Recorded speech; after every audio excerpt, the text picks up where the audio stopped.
Avec une question de Hinatea de Rayatea. Bonjour Lolo Yorana. J'espère que tu vas nous faire une petite chronique sur notre belle course Hawaii Kinui va à Maruru d'avance. Bonjour Inatea, bonjour à tous. Alors oui, forcément, ça me démange, mais je vais évidemment pas aller marcher sur les plates-bandes de mes camarades journalistes sportifs de la rédaction, Tawari, Vaitiare, Maruki et Gilles, qui sont des spécialistes qui partagent leur passion à travers leurs commentaires pleins d'envolées enthousiastes. J'ai voulu m'intéresser à la concurrence des médias dans cet événement qui est l'événement le plus important de l'année pour la Polynésie sur le plan sportif. Pourquoi ? Parce que nous avons été quelques-uns à nous étonner d'une pleine page de pub dans la dépêche venant de notre concurrent et ami, TNTV, et annonçant une retransmission en exclusivité. La fameuse guerre des exclusivités et des numéros 1. Apparemment, du côté de TNTV, on a les boules, et pas seulement depuis que le championnat du monde de pétanque a été ajourné, puisque déjà au moment de la Coupe du monde de football, ils nous avaient fait des cacas nerveux en n'arrivant même pas à comprendre que les droits de diffusion, c'était pas Polynésie Première qui avait cassé sa tirelire, mais que c'était une négociation à l'échelon de France Télévisions qui profitait à toutes les stations d'outre-mer du réseau Première. Bref, pas de Coupe du monde de foot, pas de pétanque, plus rien depuis le beach soccer, et donc il fallait qu'ils soient présents sur l'événement majeur de VAA local, d'où cette annonce dans le quotidien local qui a dû coûter bonbon.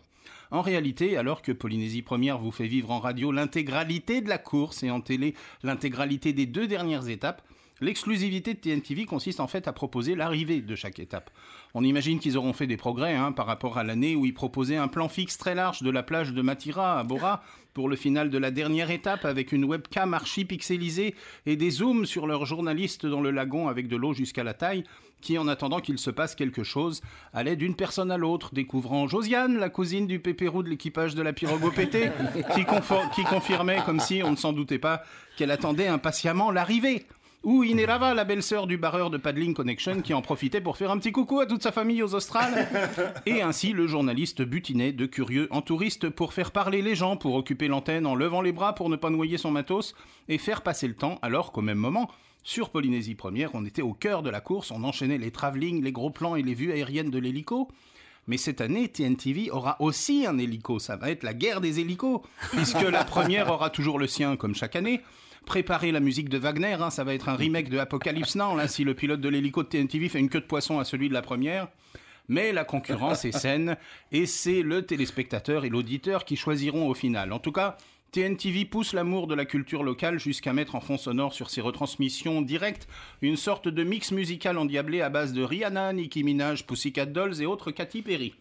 Polynésie Première n'a rien à prouver, on a tous en tête les images époustouflantes des années passées, une carte de visite et un savoir-faire qui parlent mieux que de longs discours. Il y a bien sûr aussi de très bons journalistes et d'excellents professionnels à TNTV, mais il y a aussi des responsables placés là comme des pions par le pouvoir politique et dont l'impression du cursus audiovisuel et journalistique ne doit pas consommer une rame de papier.